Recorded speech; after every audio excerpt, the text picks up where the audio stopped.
Bonjour et bienvenue à Résumé 1 20 minutes. Notre sujet de discussion d'aujourd'hui est le livre Your Brain on Porn. Cette série est spécifiquement conçue pour ceux qui se retrouvent dépendants de la pornographie. Au final, la décision de savoir si vous êtes accro ne dépend que de vous. Alors, ma femme et moi gérons un site web dédié aux relations. À l'origine, il n'avait aucun lien avec la pornographie, ou du moins, ce n'était pas son but initial. Cependant, nous y avons publié plusieurs articles explorant la neuroscience du sexe, de l'orgasme et de l'amour, ainsi que des textes sur l'évolution de la sexualité et même l'addiction. Il y a environ 5 ans, des utilisateurs de pornographie ont commencé à apparaître sur notre site. Je suppose qu'ils nous ont trouvés via Google, et ils ont commencé à raconter leurs histoires, à bloguer et à échanger. D'autres utilisateurs ont ensuite rejoint le site, et leur nombre n'a cessé de croître. Grâce à ces interactions, nous avons acquis des connaissances significatives. Voici un bref aperçu de certains de nos principaux apprentissages. Numéro 1. Ce que nous avons appris. La pornographie sur Internet est fondamentalement différente des publications comme Playboy, même si je suppose que vous connaissez déjà bien cette distinction. Vous savez à quelle vitesse la page centrale d'un magazine peut devenir ennuyeuse. La pornographie sur Internet, cependant, offre un niveau de stimulation bien supérieur à de simples images statiques. Ceci est principalement dû à son approvisionnement infini en nouveaux contenus et à la capacité de cliquer facilement d'une image ou d'une vidéo à une autre. Une autre raison de l'effet de stimulation intense du porno sur Internet est sa capacité à passer rapidement à des contenus plus quinquis ou plus choquants. Numéro 2. Personnalité addictive. Avoir une personnalité addictive n'est pas une condition préalable pour devenir dépendant de la pornographie sur Internet. Le modèle conventionnel suggère qu'un individu doit posséder une prédisposition, une inclination génétique pour développer une addiction. Bien que cela soit certainement vrai pour de nombreuses addictions, ce que nous avons observé, c'est qu'un nombre important d'hommes qui ont commencé à visiter notre site n'avaient jamais eu d'autres addictions. C'étaient simplement des individus ordinaires qui ont commencé à regarder et sont ensuite devenus accros. Ce qui est particulièrement remarquable, c'est qu'une fois leur session de pornographie terminée, ils revenaient généralement à leur état normal. Numéro 3. Comprendre l'impact. Comprendre comment une utilisation intensive de la pornographie affecte le cerveau est profondément bénéfique pour les utilisateurs. Quand vous comprenez les mécanismes du cerveau, cela vous donne les moyens de naviguer beaucoup plus efficacement votre parcours lorsque vous tentez d'arrêter la consommation de pornographie.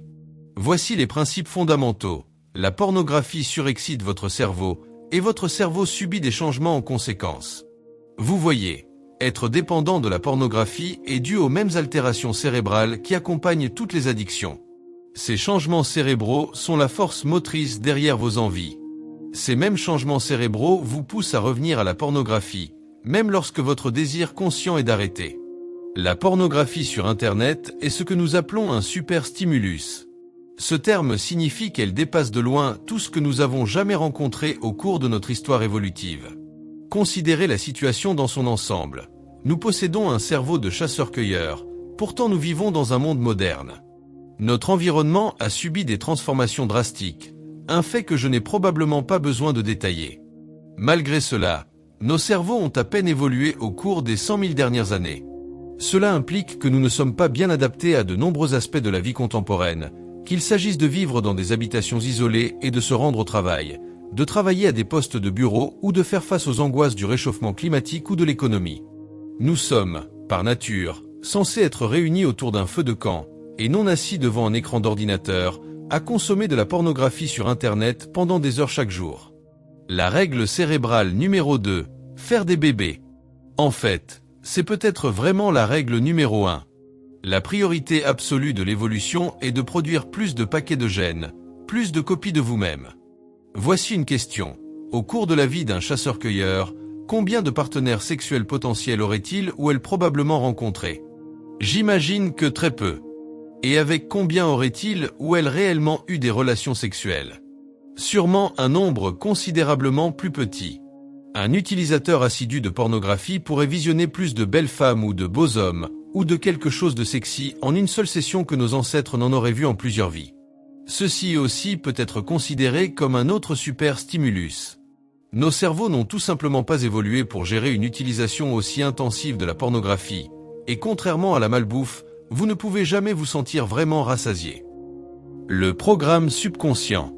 Voici une autre raison pour laquelle la pornographie sur Internet est si profondément stimulante et addictive.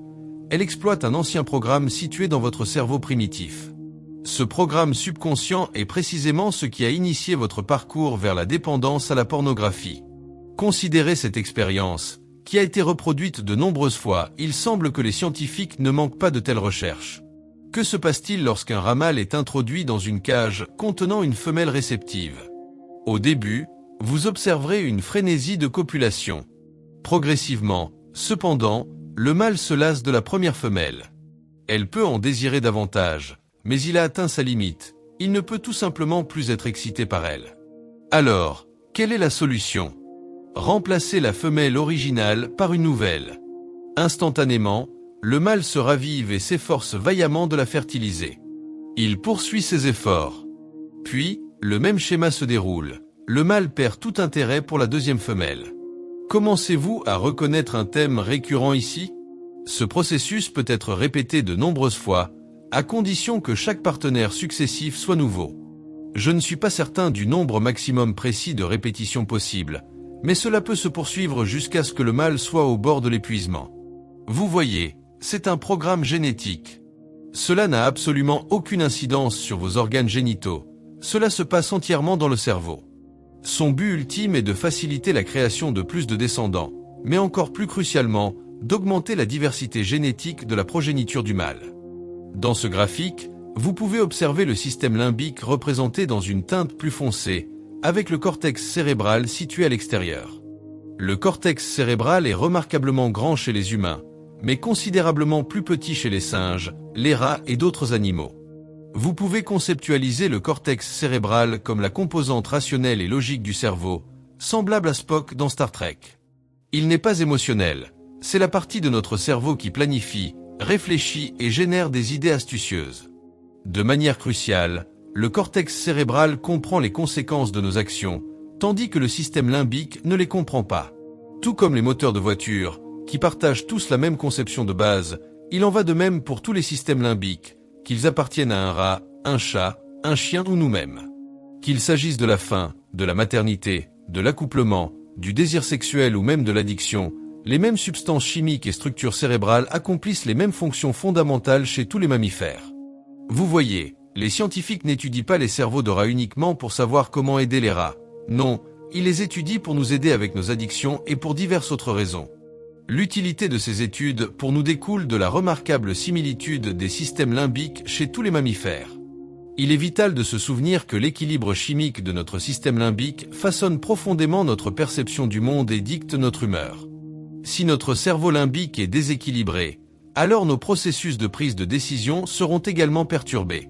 À son niveau le plus fondamental, le système limbique est entièrement axé sur l'évitement de la douleur et la répétition incessante du plaisir.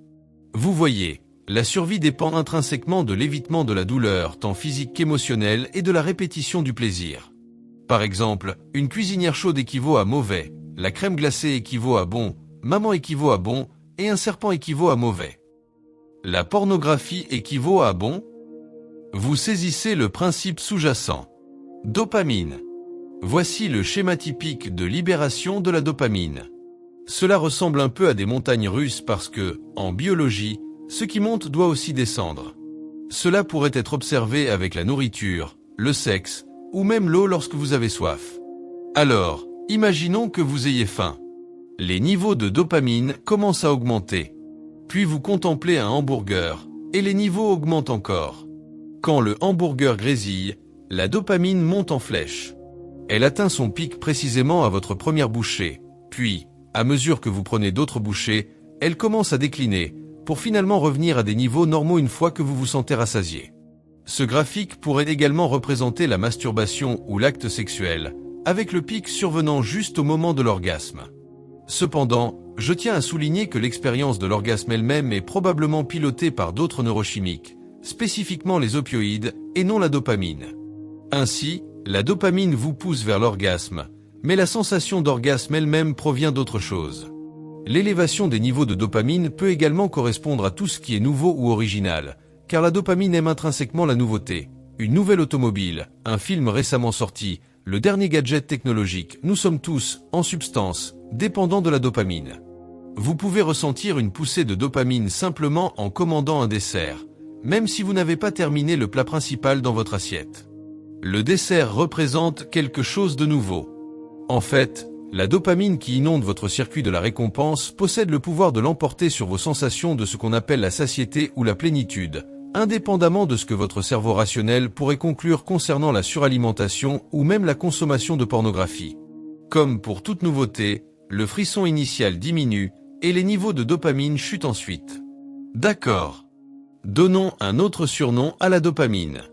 Appelons-la la molécule de l'addiction. C'est parce que les changements dans votre cerveau qui mènent à l'addiction sont fondamentalement causés par des changements dans le niveau de dopamine. La cocaïne, l'alcool, la nicotine, toutes procurent des expériences subjectives distinctes, pourtant tout inonde le circuit de la récompense de dopamine. Chaque substance chimique et activité addictive élève les niveaux de dopamine. C'est précisément ce qui les rend potentiellement addictives. Bien sûr, une utilisation continue de la substance addictive ou un engagement dans l'activité est nécessaire pour provoquer les changements physiques qui mènent à l'addiction. Voici un point intéressant que nous avons déjà mentionné. La dopamine est libérée principalement en réponse aux attentes, plutôt qu'à l'intensité réelle du plaisir ressenti. Elle incarne la pulsion d'obtenir quelque chose, le désir ardent lui-même. Cependant, comme mentionné, le plaisir réel de manger ou d'avoir un orgasme est probablement médiatisé par les opioïdes, qui sont des substances chimiques de type morphine libérées dans le cerveau. La dopamine est le vouloir, tandis que les opiacés sont le aimer. Par conséquent, les addictions consistent fondamentalement à courir après la dopamine. Ainsi, ce qui se passe souvent dans l'addiction est un état de vouloir plus mais aimer moins. Test d'addiction. Ceci est un test d'addiction. Si vous répondez oui à 3 de ces questions ou plus, alors vous avez une addiction, du moins selon l'American Psychiatric Association. Je tiens à préciser qu'il s'agit d'une version légèrement abrégée. J'ai dû enlever certaines choses, et en réalité, elle est utilisée pour l'abus de substances, pas pour la dépendance à la pornographie. Si vous répondez oui à 2 questions ou moins, alors vous pouvez simplement arrêter cette vidéo et cliquer sur votre site préféré. Passons en revue chaque point individuellement. Tolérance. C'est un terme un peu étrange dans ce contexte, mais il signifie « votre consommation a-t-elle augmenté ou escaladé avec le temps ?» En d'autres termes, la regardez-vous plus longtemps ? Ou avez-vous escaladé vers des contenus pornographiques plus choquants ou plus extrêmes ? Sevrage. Il n'est pas obligatoire de présenter des symptômes de sevrage pour être diagnostiqué comme ayant une addiction, mais la plupart des utilisateurs de notre forum ressentent des symptômes lorsqu'ils arrêtent. Cela varie beaucoup. Cela peut être de l'anxiété, de l'irritabilité, de la fatigue, de la dépression. Ce sont les plus courants. Mais certains ressentent aussi des symptômes physiques comme des symptômes de rhume et de grippe, des maux de tête, l'incapacité à dormir et d'autres. Difficulté à contrôler votre consommation. Cette question est simple. Utilisez-vous plus longtemps que vous ne le voudriez ? Je pense que ce point est assez clair et explicite. Comprendre les conséquences négatives. Comprenez-vous l'impact néfaste de votre consommation de pornographie sur votre humeur et votre santé globale ? L'utilisation de la pornographie a été constamment associée aux troubles anxieux et aux dysfonctions sexuelles. Négliger ou reporter des activités. Cela demande, faites-vous de la pornographie au lieu de vivre votre vie ? En substance, substituez-vous la pornographie aux activités de la vie réelle ? Désir de réduire. De nombreux toxicomanes affirment qu'ils peuvent arrêter à tout moment, mais ils ne le font jamais. Si vous avez fait des tentatives infructueuses pour réduire votre consommation, alors cette question nécessiterait une réponse oui.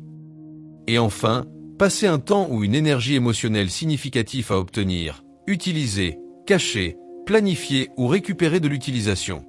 Avez-vous déjà dissimulé votre consommation de pornographie ? Je pense que presque tout le monde peut répondre honnêtement oui à cela. Maintenant, je vous demande, qu'est-ce qui est le plus stimulant ? Manger un chésé-sécac ou se masturber devant du porno ? Il est scientifiquement établi que le sexe, la masturbation et l'orgasme élèvent les niveaux de dopamine bien plus haut que la consommation de nourriture.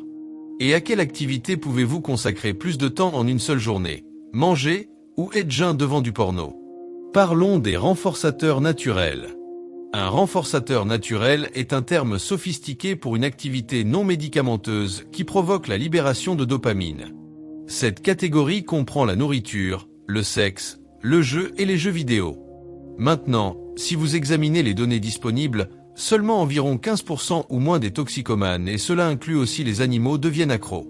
Évidemment, les prédispositions génétiques jouent un rôle, tout comme les expériences de l'enfance.